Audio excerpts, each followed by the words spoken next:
Troy and Zach had been on the road for hours, the last stretch of their weekend trip through the forest road seeming to go on forever. GPS had long since lost signal, and now all they had were winding paths through dense woods, moonlight filtering weakly through the trees. They were lost. The silence of the forest felt oppressive, the occasional creak of the car's tires the only sound breaking through the stillness. "Man, I swear we passed that same tree like 5 times, Zach muttered from the passenger seat, his voice laced with unease. Troy glanced at him, a frown creasing his brow. "Probably just tired, man. We'll find a way out. It's just one of those weird road trips, you know." But the unease settled in Troy's gut, too. Something felt wrong, like the woods themselves were closing in on them. The headlights barely cut through the darkness, and the road ahead seemed endless. Suddenly, the car's engine sputtered and died, cutting through the quiet with a jarring thud. "Shit," Troy cursed under his breath. He tried starting the car again, but nothing. The dashboard lights flickered once before going out completely. "Great, just great," Zach said, staring at the darkened forest. "You know how to fix this thing." Troy popped the hood, but deep down, he knew it wasn't something simple. They were stuck. "I'll give it a look," he said, stepping out of the car. The night air was cool, the trees standing like dark sentinels. From where he stood, the road stretched behind them in a long, curving line of nothingness.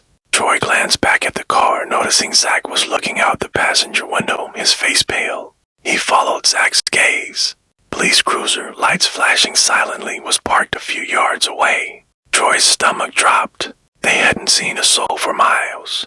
Before he could speak, the officer emerged from the shadows. Tall and broad-shouldered, his uniform tight and pristine in the moonlight.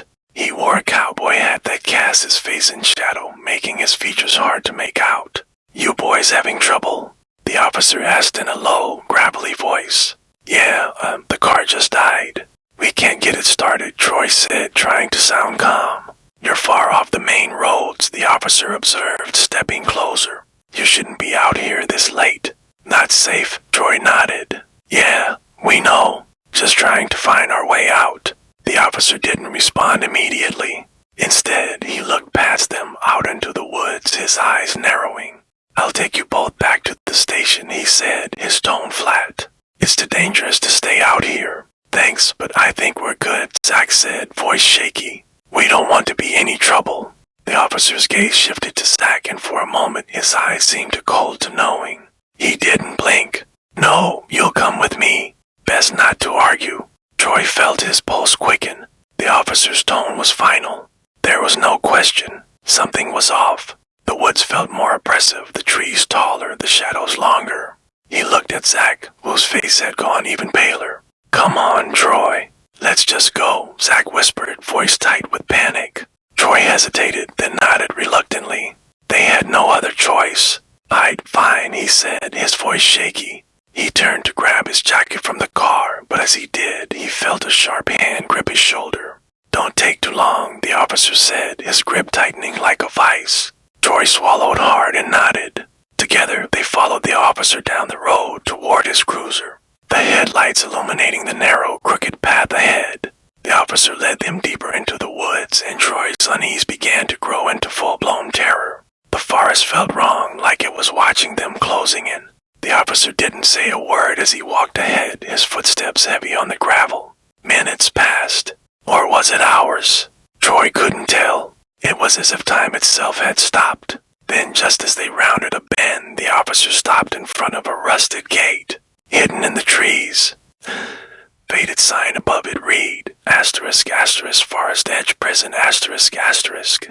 Troy froze. What the hell is this? The officer turned, his face now fully illuminated by the dim glow of the cruiser. It was twisted pale, gaunt, with deep-set eyes that glimmered with a sickening satisfaction. His mouth curled into a grin, revealing yellow, crooked teeth.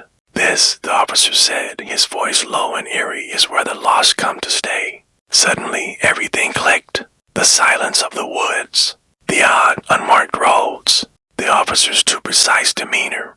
The station he had promised them wasn't a station at all, it was a trap. "Wait, you," Zach started, his voice trembling.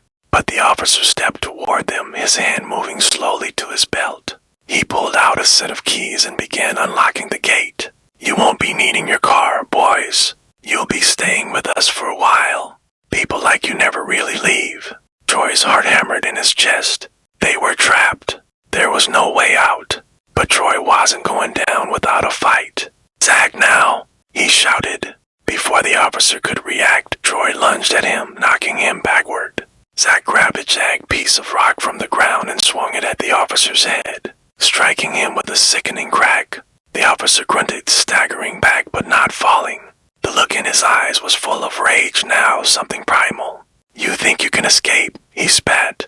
But Troy and Zach were already running, tearing through the trees, heart pounding in their ears. They didn't look back, didn't care about the officer's shouts. The only thing that mattered was getting out of the woods alive.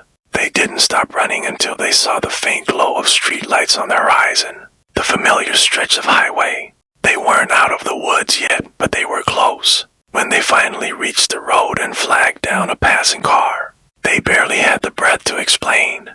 Their savior, an older man with graying hair, looked at them like they were insane. "Some of you kids think it's a game, huh?" he muttered under his breath.